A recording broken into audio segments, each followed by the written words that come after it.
Okay okay. देखिए, एक चीज हम सबको समझना पड़ेगी कि ये मॉडल एकदम भिन्न मॉडल है। हम जिस तरीके के आयोजन करते रहते हैं, भीड़ इकट्ठी करते रहते हैं, हम बड़े बड़े लोगों को बुलाते हैं, हम सब बड़े लोगों के साथ प्रॉब्लम है।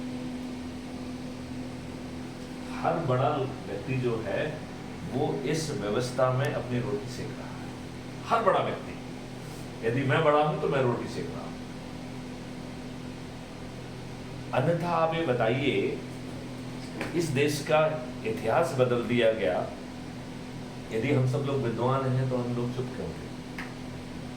इस देश में बिना संवैधानिक प्रक्रिया का पालन किए, बिना पार्लियामेंट में गए, एक आर्टिकल संविधान में कैसे घुस जाता है, जिसको सभी किताबों में छापा नहीं जाता है, जिसको कभी रूल कहने की कोशिश की जाती है।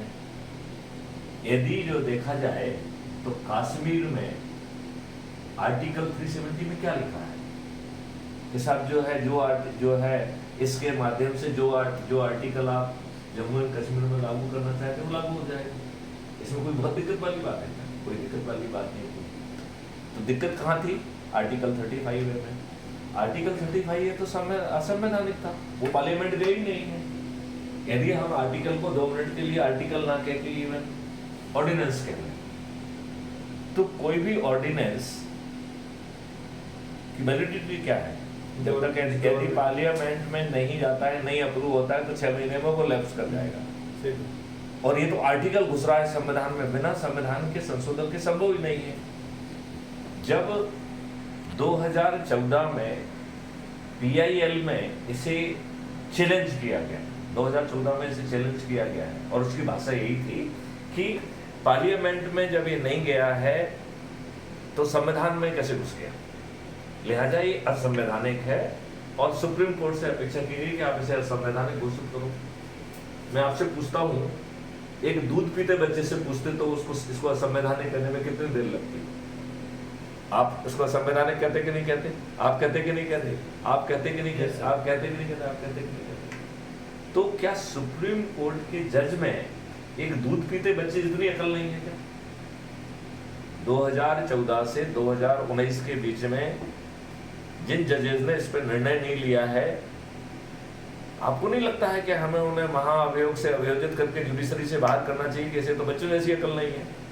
नहीं, डू यू फील जो मैं कह रहा हूँ कि कह रहा हूँ कि नहीं कह रहा हूँ? अब सवाल उठता है कि 2 जनवरी 2019 में बीजेपी ने उसे हटा दिया। हटाना एक चीज होती है और असंवैधानिक घोषित करना दूसरी चीज होती है। असंवैधानिक घोषित करने पे जो उसके नेगेटिव इफेक्ट हैं, आप शुरू से वो नल एंड वॉइड हो जाएंगे कि नहीं हो जाएंगे? तो हटाने के साथ साथ इसे असंवैधानिक भी कहना चाहिए था कि नहीं कहना चाहिए था? अब हमारे माननीय नरेंद्र मोदी जी किसी भी ऐसे मुद्दे को छोड़ते हैं जिसमें उनको राजनीतिक लाभ मिलना हो? नहीं छोड़ते। तो इतने बड़े मुद्दे में जहां पे कि पूरे कांग्रेस को घेरा जा सकता था, जवाहरलाल नेहरू तो सीधे ही जिम्मेवार थे, और उन्होंने इस बात के लिए राजेंद्र प्रसाद जी के ऊपर दबाव बनाया, और उस व्यक्ति के राष्ट्रपति हटने के बाद उसे ही वाज सफरिंग विद क्या नाम से, इसमें ह्यूमिडिटी कहते थे उसको, दमा। ही वाज सफरिंग फ्रॉम दमा, और उसको दमा वाली जगह पे, जहां पे ह्यूमिडिटी थी, ऐसी जगह पे रहने के लिए मजबूर किया। He died because of that. देश का प्रेसिडेंट उसको दिल्ली में रहने दिया गया।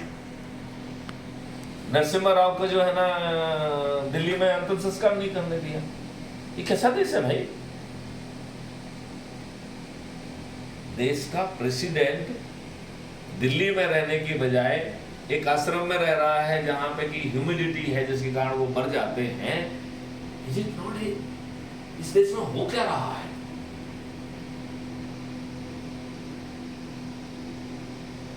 मैं आप लोगों से पूछना चाहता हूं, आप मुझे बताइए, यदि आप देश के प्रधानमंत्री होते, आप पत्रकार हैं, इतने बड़े एडिटर हैं, यदि आप देश के प्रधानमंत्री होते तो क्या अपने देशवासियों के ऊपर गुलामों के नियम कानून थोपते? क्या ये वही नियम कानून नहीं है जो ब्रिटिशर्स ने जानबूझ के बनाए थे, भारतीयों को प्रताड़ित करने के लिए, अपमानित करने के लिए, उनके अंदर हीन भावना डालने के लिए और उन्हें प्रक्रिया में फंसा के तोड़ देने के लिए? अदरवाइज बताइए, एक छोटा सा अपराध होता है जिसमें 4 बयान होते हैं, 2 दस्तावेज होते हैं, कितनी देर लगती है आपको डिसाइड करने में कि अपराधी है कि नहीं? मैं आपसे पूछता हूँ, एक दिन में क्यों नहीं हो सकता है? नहीं, एक दिन में हो सकता है कि नहीं हो सकता? मेरे ख्याल से तो हो सकता है, अधिकतम 3 दिन लग जाना चाहिए। और हम तो कह रहे हैं 30 दिन के से ज्यादा लग गया तो फिर हम उसको आपको सेटल कर देंगे। तो हमारे ऊपर इतनी यातनाएं दी गई। अब बताइए, 1949 में जवाहरलाल नेहरू लंदन जाते हैं, जिसका लंदन डिक्लेरेशन के रूप में आज बहुत वायरल हो रहा है, आप लोगों ने शायद जरूर पढ़ा होगा। और वो कहते हैं कि साहब हम जो है ना क्राउन की मातहती स्वीकार करते हैं। मैं चुनौती देता हूं, क्या देश के प्रधानमंत्री को ये अधिकार है कि किसी देश की मातहती स्वीकार कर ले? मेरे ख्याल से मेरा संविधान तो ये अनुमति नहीं देता है। आई डोंट थिंक कि my prime minister is having this right कि देश की सॉवरेनिटी की किसी के सामने सरेंडर कर दे। ये हक है क्या प्रधानमंत्री को? नहीं, मेरी समझ के हिसाब से तो नहीं है। तो फिर कैसे इन्होंने लंदन डिक्लेरेशन साइन किया? देश का डिवीजन जो है ना, वो जो आपको फिल्म में दिखाएगा वो सत्य नहीं है। इस देश के साथ कितना धोखा होगा।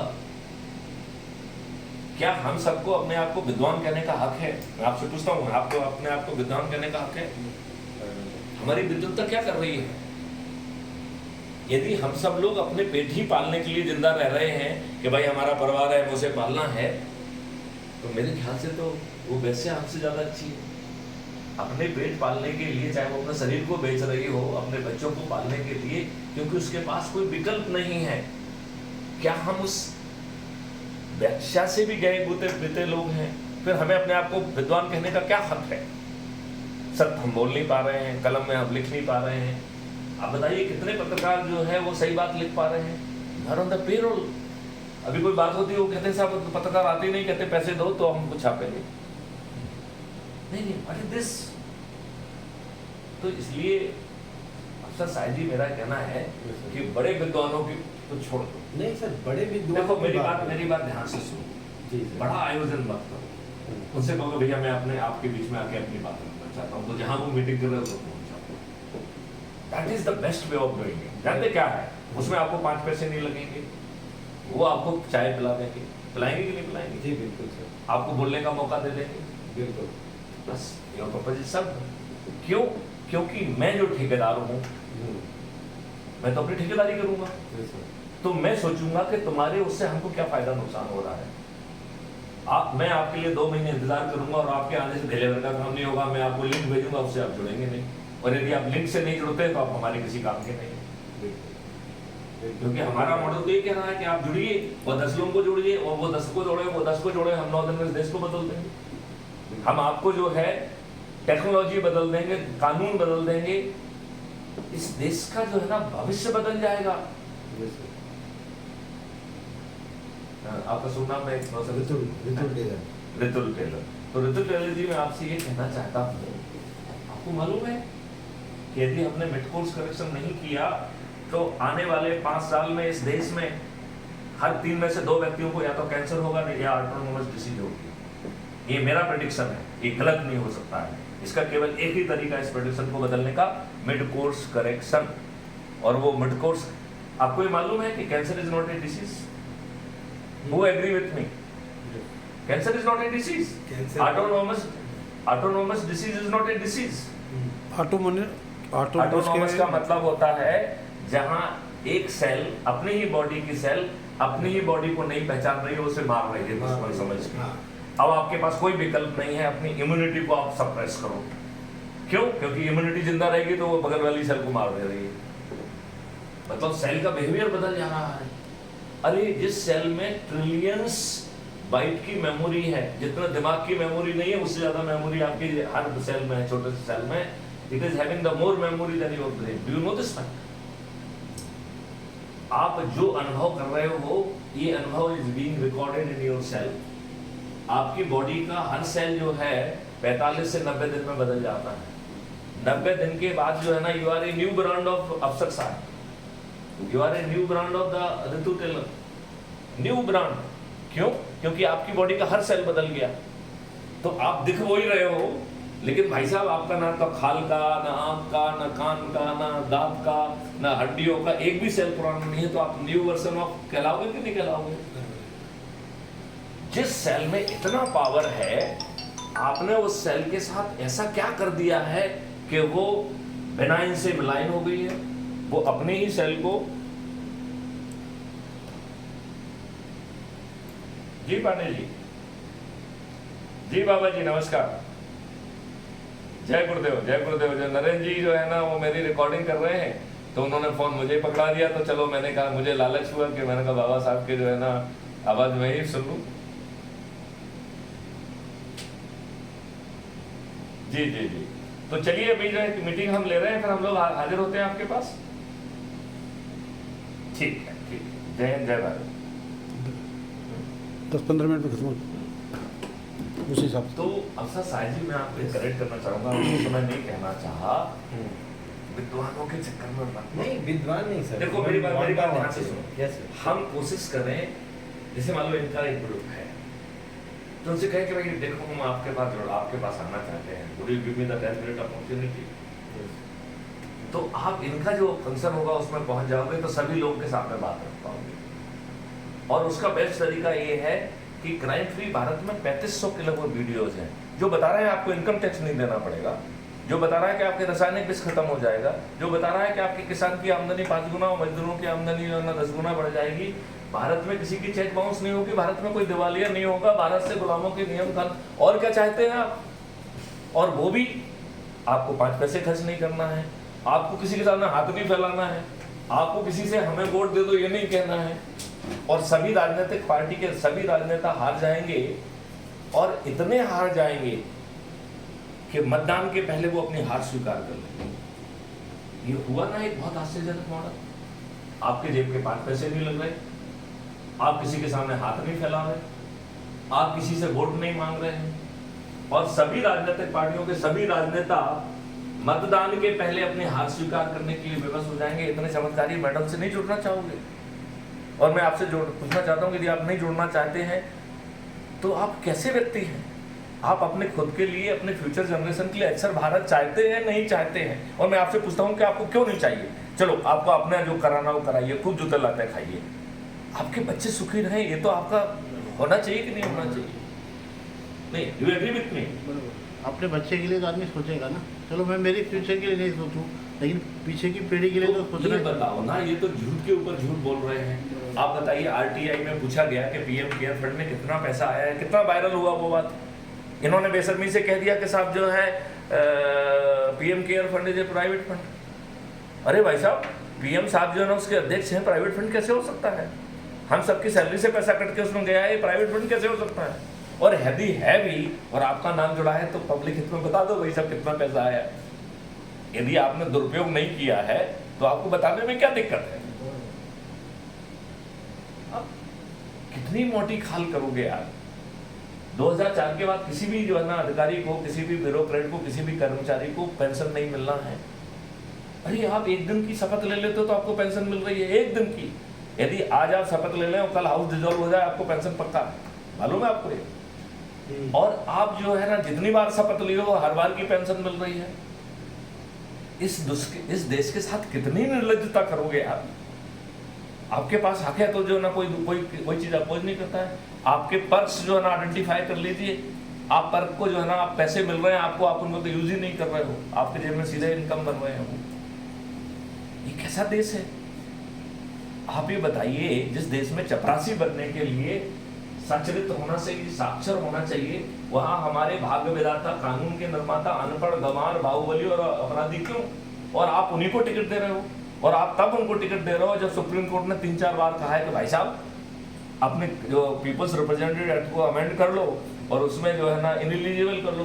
तो कोई आप जैसे विद्वान कोई, अभी आपने ही कहा था सदानंद जी ने मुझसे कहा, बोले साहब जो है जब तक कन्विक्शन ना हो जाए तब तक हर कोई इनोसेंट है। मैंने कहा भाई साहब आप बिल्कुल सही कह रहे हैं। मैंने कहा कि ये बताओ, वो चपरासी जो अपने पेट पालने के लिए नौकरी कर रहा है उसको भी यही बेनिफिट दे दो। उससे तो आप पुलिस रिपोर्ट लेके बाहर कर देते हो, क्यों करते हो भाई? आप तो नियम बना दो कि जो 5 मर्डर करके आएगा वो आईपीएस बनेगा। यदि आपको लगता है कि अपराधी इतने अच्छे हैं तो सब जगह अप्लाई करो ना।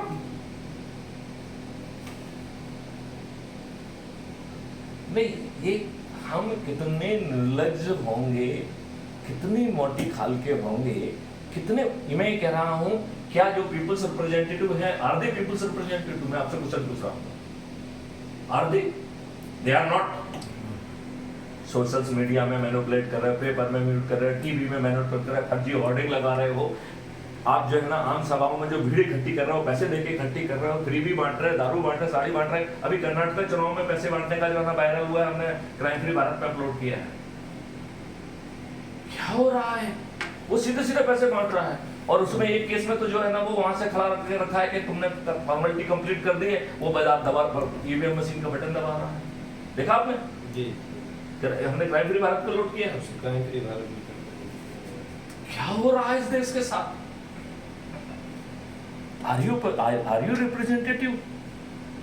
अपराधी आप हैं। आप ये बताइए, बच्चों जो ना बैठे हुए हैं जंतर मंतर पे, 80 अपराध वाला व्यक्ति उसका प्रभारी क्यों होना चाहिए?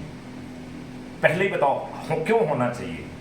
और जब बच्चे बैठ गए हैं के साथ, उनके साथ वो हो रहा है, ये बच्चे जो है इस देश के साथ जो है सम्मान लाए हैं, मेडल लाए हैं, ये छोटे छोटे घरों के बच्चे हैं। इनके यहाँ पे जो है ना ये रंडीबाजी नहीं होती है, वो वाली घटिया बातें नहीं होती हैं। ये बहुत अच्छे परिवारों के बच्चे हैं। ये ऐसे जो है ना किसी के लिए जो है जंतर मंतर पे नहीं बैठते हैं, ये किसी के लिए जंतर मंतर पे नहीं बैठते हैं। और जिसके पास खिलाफ 80 अपराध हैं, भैया उसको कम से कम निकाल दो बाहर, इसके बाद जो भी जांच करना है कर लीजिए। सर सोल्यूशन तो बताइए इसका, हैं? इसका सोल्यूशन तो बताइए। सॉल्यूशन में अपराध मुक्त भारत से जुड़ जाइए, अपने 10 लोगों को शपथ करके जोड़िए। 9वें दिन हम 100 करोड़ होंगे। 9 में 10वें दिन किसी की औकात नहीं है कि आपके साथ कोई बदतमीजी कर ले, बदमाशी कर ले। क्योंकि क्राइम फ्री भारत के जब 100 लोग चढ़ेंगे तो बचे लोग भी पूछेंगे भाई साहब क्या कर रहे हो आप, वो भी ऊपर चढ़ जाएंगे। जब थाली बजाकर दीप जला के करेंगे तो जो है ना मिस्टर रितु टेलर चाहे ना चाहे ये भी कवरेज कर ही देंगे भाई। क्यों भाई, करोगे कि नहीं कर सकते? यस और नो करोगे ना? तो ये नहीं कर पाएंगे। और फिर कितने महीने की बात है, ये सब हार जाएंगे। नियम कानून अपन बदल देंगे, और नियम कानून जो है ना बच्चे बनाएंगे, कानून वाले वो बना रहे हैं ऑलरेडी, हमने काम पे लगाया। क्यों? क्योंकि अनुभवी वकील नहीं बना पाएगा, क्योंकि उसका दिमाग तो इसी के एडजॉर्नमेंट में लगा हुआ है, उसी में लगा है। उसकी बात जो है, हमने जो है नए बच्चों को टारगेट दिया है कि ये टारगेट है, इस तरीके की लिखो भाई भाषा। हम 7 बार इटरेशन करेंगे, 7 बार प्रेजेंटेशन देखेंगे, बदल जाएगा, उसमें क्या दिक्कत है? जो ज्यादा अनुभवी व्यक्ति है वो हमेशा ये सोचता है कि मेरा क्या भला बुरा होगा। अरे भाई आपका बुरा कैसे होगा? आप तो सिर्फ जो है ना पार्टिसिपेशन के लिए आ रहे हैं, हम आपको 1 करोड़ दे रहे हैं। 5,000 अपराध मुक्त मिशन के लिए हम क्या करें? हमको एक काम दे दीजिए, क्योंकि हम लोग बहुत दूर से आए हुए हैं sir. Crime free Bharat mission के लिए आपको एक ही काम करना है कि आप SMS मेरे पास भेजिए, मेरे नंबर पे नोट करिए 9425606040। करिए, नंबर नोट करिए। हाँ, फिर भी नंबर नोट करिए। 942560 अगेन 6040। इसको डायल कर दीजिए और इसमें एक SMS अपना नाम लिख के भेज दीजिए। और यदि आप इसके नाम के आगे यदि ये लिख पाए कि अभी आप समझ गए हैं तो शपथकृत सदस्य। देखिए इसमें पहला है कि भैया बात तो आपकी अच्छी सी लग रही है, लेकिन अभी मुझे समझना है। यस, तो यदि हमें समझना है तो विचाराधीन सदस्य, मतलब अभी हम समझ रहे हैं, बिल्कुल। लेकिन विचाराधीन सदस्य बनते ही 90% काम खत्म हो गया। 90%, नॉट 1 और 2%, 90% केवल विचाराधीन सदस्य जुड़ गए। अब आपने कहा कि साहब हम जब समझ जाएंगे, समझ गया, तो हम शपथकृत सदस्य हो गए।